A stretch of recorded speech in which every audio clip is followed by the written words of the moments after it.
67 വെറും 9 സീറ്റും കൊണ്ടുവന്ന കോൺഗ്രസിൻ്റെ നിയമസഭാ ബലം കരുണാകരൻ്റെ നേതൃത്വത്തിൽ കരുണാകരനും ആന്റണിയും രണ്ട് ചേരികളായി നിന്ന് നയിക്കുന്ന കാലം കോൺഗ്രസിനെ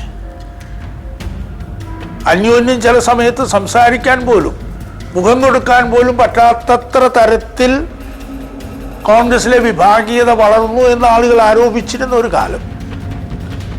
പക്ഷെ ആ കോൺഗ്രസിനെയാണ് കരുണാകരൻ 60 സീറ്റിലേക്ക് ഉയർത്തിയത്. ഇപ്പോൾ കേരളത്തിൽ മാധ്യമങ്ങളിൽ കൂടെ നമ്മൾ വായിക്കുന്നത്, കോൺഗ്രസിൻ്റെ ക്യാമ്പുകളിൽ ചർച്ച ചെയ്യുന്നത്, അല്ലാതെയുള്ള പൊതുവേദികളിൽ സംവാദങ്ങളായിട്ട് വരുന്നത്, ഓരോരുത്തരുടെ പ്രതികരണങ്ങൾ കൂടെ നമ്മൾ കാണുന്നതെല്ലാം കോൺഗ്രസിൽ ഇപ്പോൾ വരുന്ന വിഭാഗീയത, കേരളത്തിലെ ഞാൻ പറയുന്നു, ഈ വിഭാഗീയത കൊണ്ട് കോൺഗ്രസ്സിന് അല്ലെങ്കിൽ UDFന്, കോൺഗ്രസിൻ്റെ നേതൃത്വത്തിലുള്ള UDFന് അടുത്ത നിയമസഭാ തെരഞ്ഞെടുപ്പിൽ ഭരണത്തിൽ വരാനുള്ള സാധ്യത നഷ്ടപ്പെട്ടു പോകും എന്നുള്ളതാണ് പല ആളുകളും രേഖപ്പെടുത്തുന്ന അവരുടെ ആശങ്ക.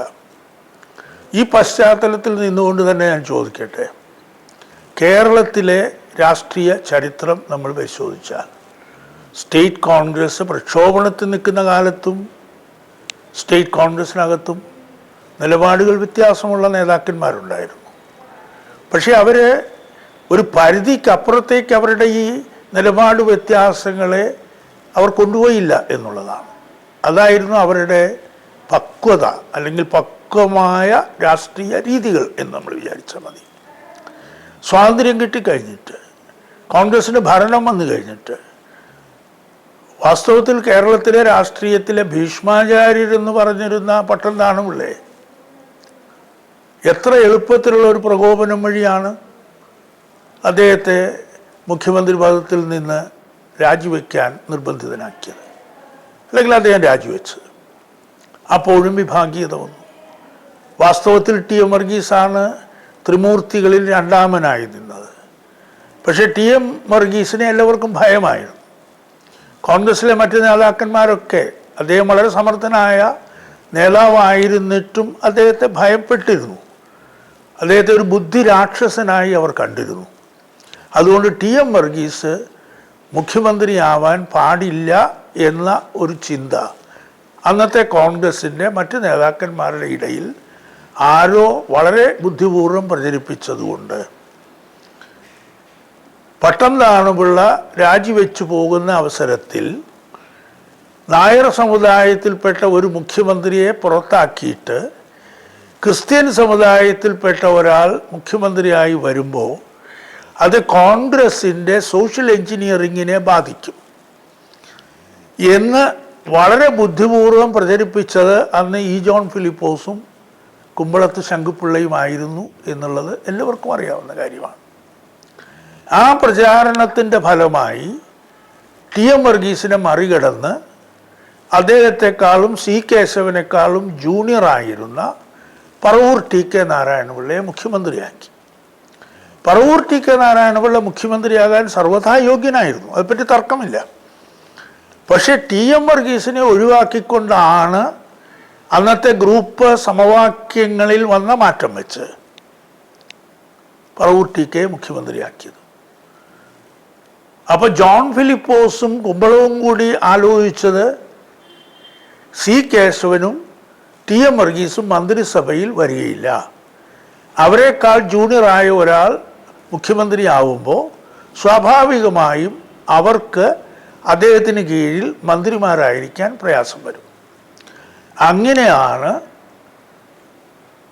പട്ടംതാണുപിള്ള മാറി പറവൂർ TK മുഖ്യമന്ത്രിയായപ്പോൾ TM വർഗീസും C കേശവനും മന്ത്രിസഭയിൽ നിന്ന് മാറി നിന്നത്. C കേശവനെ PCC പ്രസിഡൻ്റായി തിരഞ്ഞെടുത്തു. TM വർഗീസ് സ്ഥാനങ്ങളൊന്നുമില്ലാതെ എന്നാൽ TKയുടെ മന്ത്രിസഭയിൽ ചേരാൻ വിസമ്മതിച്ച് മാറി നിന്നു. അതാണ് മറ്റവർ ആഗ്രഹിച്ചത്. അപ്പോൾ ജോൺ ഫിലിപ്പോസ് സ്വാഭാവികമായും AJ ജോണും സ്പീക്കറായിരുന്ന AJ ജോൺ, മന്ത്രിയായി. അതോടൊപ്പം തന്നെ ഇ ജോൺ ഫിലിപ്പോസും നോൺ കാത്തലിക് ക്രിസ്ത്യൻസ് എന്ന അകത്തോലിക്ക ക്രിസ്ത്യൻ വിഭാഗത്തിൻ്റെ പ്രതിനിധി എന്നുള്ള നിലയിൽ അദ്ദേഹവും മന്ത്രിയായി. ലത്തീൻ വിഭാഗത്തിൻ്റെ പ്രതിനിധി എന്ന നിലയിൽ ആനിമസ് ക്രീനെയും മന്ത്രിയാക്കി. അപ്പോൾ ടി എം വർഗീസും സി കേശവനും മാറി നിന്നു. പറവൂർ ടി കെ നാരായണപിള്ള രാജിവെച്ച് മുഖ്യമന്ത്രി പദം ഒഴിഞ്ഞപ്പോൾ അതും ഗ്രൂപ്പിൻ്റെ ഫലമായിട്ടാണെന്ന് പറയാം. അപ്പോൾ സി കേശവനാണ് പിന്നീട് വർഗീസിനെ ആക്കുന്നില്ലെങ്കിൽ പിന്നെ സി കേശവനാണ്. അപ്പോൾ അതുകൊണ്ട് സി കേശവനെ മുഖ്യമന്ത്രിയാക്കി. സി കേശവനെ പക്ഷേ 52 ആയപ്പോഴേക്കും മുഖ്യമന്ത്രി പദത്തിൽ നിന്ന് അദ്ദേഹവും തെരഞ്ഞെടുപ്പ് വന്നതോടുകൂടി മാറി. അപ്പോൾ പിന്നെ എ ജെ ജോണിൻ്റെ ടേണായി. അപ്പം ഇതെല്ലാം വിഭാഗീയതയാണെന്ന് വേണമെങ്കിൽ നമുക്ക് ആരോപിക്കാം. പക്ഷേ ഈ വിഭാഗീയതകളെയൊക്കെ അതിവർത്തിച്ചിട്ട് തന്നെയാണ് കോൺഗ്രസ് അപ്പോഴും ജയിച്ചു വന്നത്. 52 തെരഞ്ഞെടുപ്പിൽ 42 സീറ്റാണ് കോൺഗ്രസ്സിന് കിട്ടിയത്. തെരഞ്ഞെടുപ്പ് വന്നപ്പോൾ എ ജെ ജോൺ സ്ഥാനാർത്ഥിയായി, പനമ്പള്ളി സ്ഥാനാർത്ഥിയായി. രണ്ടുപേരും സ്ഥാനാർത്ഥിയായപ്പോൾ മത്സരം കടുത്തതായി. 42 ജോൺ വോട്ട് ചെയ്തില്ല, പനമ്പള്ളി വോട്ട് ചെയ്തു. അതുകൊണ്ട് 21 20 വോട്ട് ബലത്തിൽ എ ജെ ജോൺ മുഖ്യമന്ത്രിയായി. പക്ഷേ എ ജെ ജോണും ആദ്യം ചെയ്തത് പനമ്പള്ളിയുടെ അടുത്ത് ചെന്ന് ഷെയ്ക്ക് ഹാൻഡ് കൊടുത്തിട്ട് പറഞ്ഞു, മിസ്റ്റർ ഗോവിന്ദമേനോൻ, നിങ്ങൾ എൻ്റെ മന്ത്രിസഭയിലുണ്ടാവണം, നിങ്ങൾക്ക് ഇഷ്ടമുള്ള വകുപ്പ് എടുക്കാം. അതായിരുന്നു കോൺഗ്രസിൻ്റെ നേതാക്കന്മാരുടെ നന്മ. അതായിരുന്നു നിലപാട് വെച്ചവർ മത്സരിച്ചു. പാർട്ടിക്കുള്ളിലാണ് മത്സരം. മത്സരം കഴിഞ്ഞാൽ പിന്നെ മത്സരമില്ല. അതുകൊണ്ടാണ് നിങ്ങൾക്ക് ഇഷ്ടമുള്ള വകുപ്പ് ചോദിക്കാം. അപ്പോൾ പറഞ്ഞു അത് മുഖ്യമന്ത്രി. അതാണ് പനമ്പള്ളിയുടെ മഹത്വം. അദ്ദേഹം പറഞ്ഞു, that is the prerogative of the chief minister. അത് മുഖ്യമന്ത്രിയുടെ അവകാശത്തിൽപ്പെട്ടതാണ്. വകുപ്പ് ഏത് വേണം, you give me any portfolio. അതായിരുന്നു അന്നത്തെ നേതാക്കന്മാരുടെയൊക്കെ നന്മയുടെ നിലവാരം എന്ന് ഞാൻ പറയാം. ഗ്രൂപ്പുണ്ട് എപ്പോഴും, അതിലെ വിഭാഗീയത എന്ന് പറയാം, ഗ്രൂപ്പ് സമവാക്യങ്ങളിലെ വ്യത്യസ്തതകളെന്ന് പറയാം.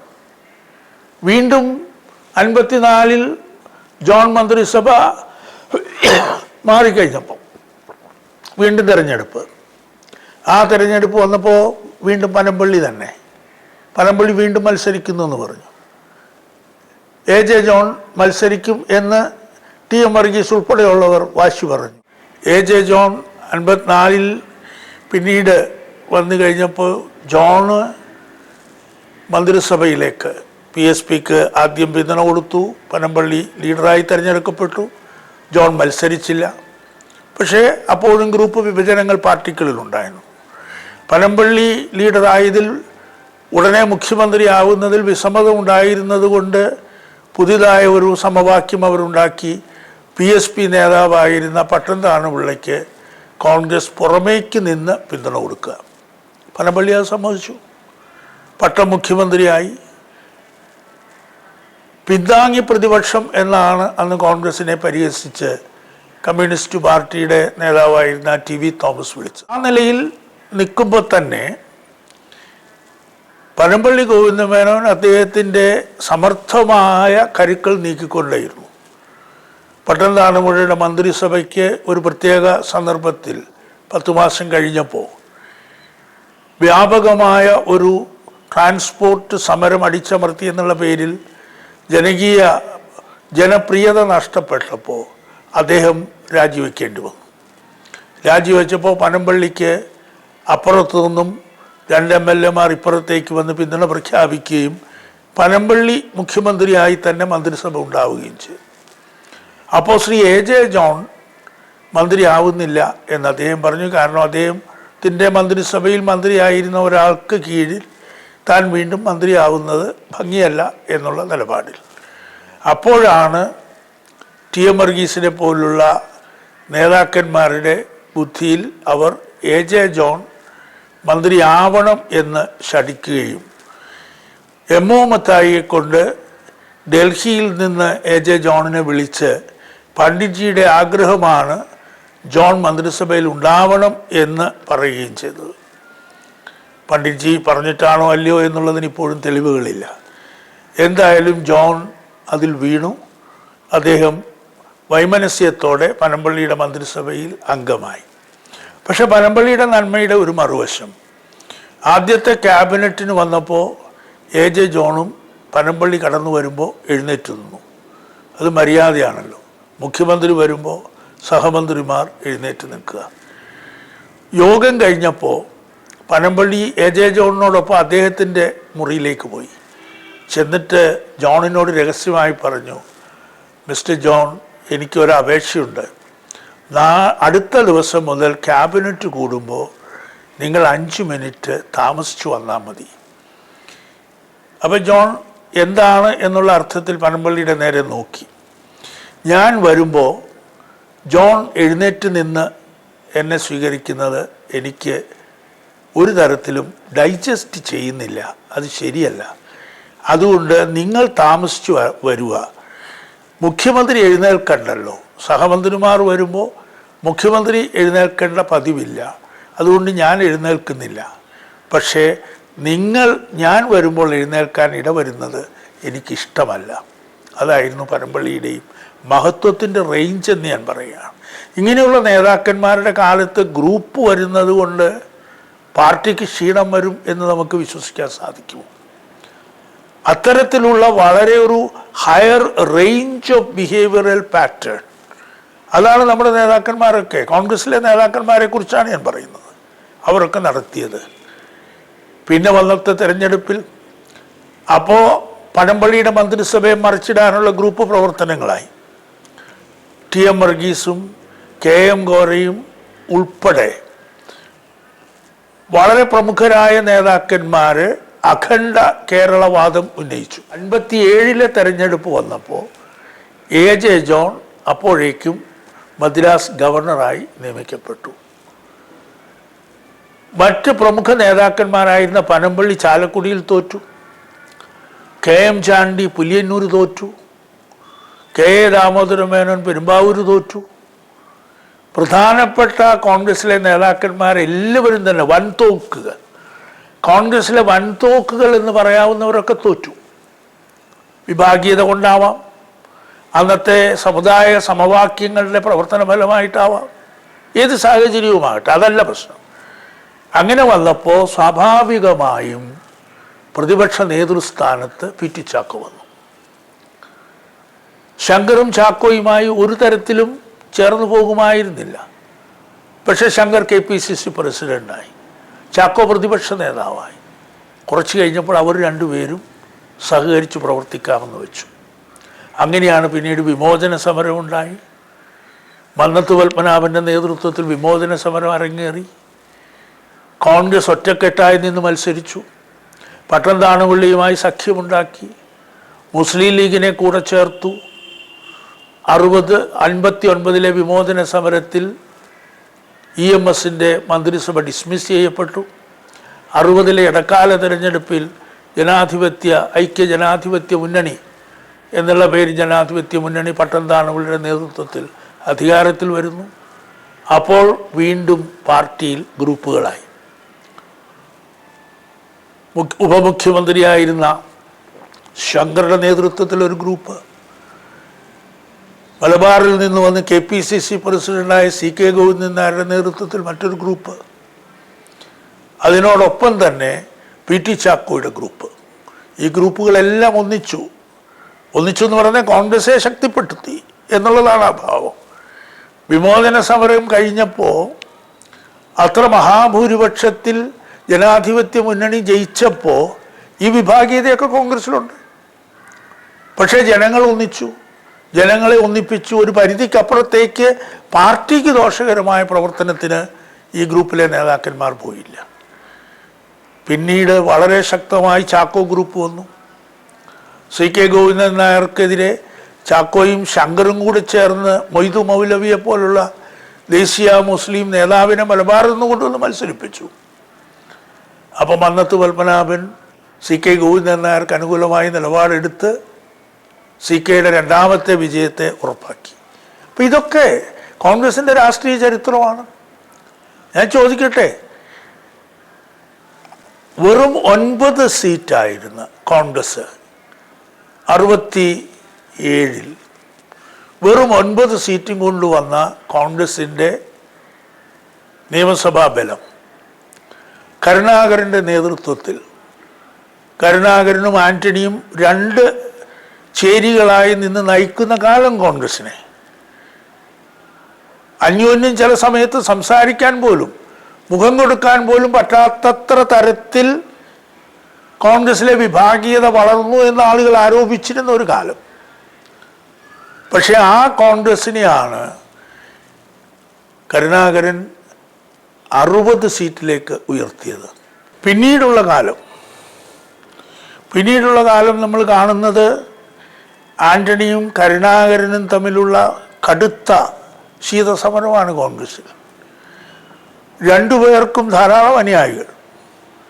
കേരളത്തിലെ കോൺഗ്രസ് ഇത്രയും സജീവമായിരുന്നൊരു കാലമില്ലെന്നുള്ളതൊരു സത്യമല്ലേ. അവർ തമ്മിൽ ചേരിതിരിവുണ്ടായി എന്നുള്ളത് ശരി. പിന്നീട് നമ്മൾ കാണുന്നത് കോൺഗ്രസിൽ ഈ വിഭജനങ്ങളൊക്കെ ഉള്ളപ്പോഴും കോൺഗ്രസ് താഴെ തട്ടുകളിൽ ശക്തിപ്പെടുന്നതാണ്. അപ്പോൾ പി ടി ചാക്കോയും ശങ്കറുമായിട്ടുള്ളപ്പോഴും പി ടി ചാക്കോയും സി കെ ഗോവിന്ദൻ നായരുമായിട്ട് മത്സരമുള്ളപ്പോഴും ഒക്കെ 2 കൂട്ടരും ഗ്രൂപ്പ് താഴെ വാർഡ് തലങ്ങളിൽ തന്നെ വരുമ്പോഴും തെരഞ്ഞെടുപ്പ് വരുമ്പോൾ അവരാരും കോൺഗ്രസിന് വിരുദ്ധമായി പോയിരുന്നില്ല എന്നുള്ളതാണ്. അതുകൊണ്ട് ഇപ്പോൾ എല്ലാവരും പറയുന്നു, മാധ്യമങ്ങൾ പറയുന്നു, രാഷ്ട്രീയ നിരീക്ഷകർ പറയുന്നു, കോൺഗ്രസിലെ തന്നെ മുതിർന്ന നേതാക്കളൊക്കെ പറയുന്നു, വിഭജനം വരാൻ പാടില്ല, വിഭാഗീയത വരാൻ പാടില്ല. വിഭാഗീയത കോൺഗ്രസിൽ വരാതിരിക്കാൻ നിവൃത്തിയില്ല എന്നുള്ളതാണ്. അത് കോൺഗ്രസിൻ്റെ ജീനിൽപ്പെട്ട ഒന്നാണ്. തുടക്കകാലം മുതൽക്ക് ദേശീയ തലത്തിലായാലും സംസ്ഥാന തലത്തിലായാലും എല്ലാം വരുന്നതാണ്. ഇന്ത്യയിലെ എല്ലാ സംസ്ഥാനങ്ങളിലും ഗ്രൂപ്പ് വിഭജനങ്ങൾ കോൺഗ്രസിലുണ്ടായിട്ടുണ്ട്, മറ്റു പാർട്ടികളിലില്ലേ? ഇവിടെ അച്യുതാനന്ദനും പിണറായി വിജയനും തമ്മിലുണ്ടായിരുന്ന ഗ്രൂപ്പ് പോരിനോളം കടുത്തൊരു ഗ്രൂപ്പ് പോര് കോൺഗ്രസിൽ എന്തെങ്കിലും ഉണ്ട്? അല്ലെങ്കിൽ മാർക്സിസ്റ്റ് പാർട്ടിയിൽ എന്തെങ്കിലും ഉണ്ടായിട്ടുണ്ടോ? അതിനു മുമ്പ് ഇ എം എസുമായിട്ടുണ്ടായിരുന്ന ഗ്രൂപ്പ്, ഇ എം എസ് അല്ലേ സുശീല ഗോപാലൻ മുഖ്യമന്ത്രിയാവുന്നതിനെ തടഞ്ഞത്? തൻ്റെ എതിർ ഗ്രൂപ്പിലെന്ന് വിശ്വസിക്കപ്പെട്ടിരുന്ന നായനാരെ മുഖ്യമന്ത്രിയാക്കിയത്? അപ്പോൾ ഇതെല്ലാം എല്ലാ പാർട്ടികളിലും നടക്കുന്നതാണ് ഈ വിഭാഗീയത. അതിനൊപ്പം തന്നെ പാർട്ടിയും വളരും. അപ്പോൾ അതുകൊണ്ട് ഇപ്പോൾ സതീശനാണോ, ചെന്നിത്തലയാണോ, മുരളീധരനാണോ, ഇതൊന്നുമല്ലാതെ ഡൽഹിയിൽ നിന്ന് വേണുഗോപാലാണോ മുഖ്യമന്ത്രി ആവുന്നത് എന്നുള്ളത് നമ്മളിപ്പോൾ ചർച്ച ചെയ്യേണ്ട ഒരു വിഷയമേ അല്ലെന്ന് ഞാൻ വിചാരിക്കുന്നു.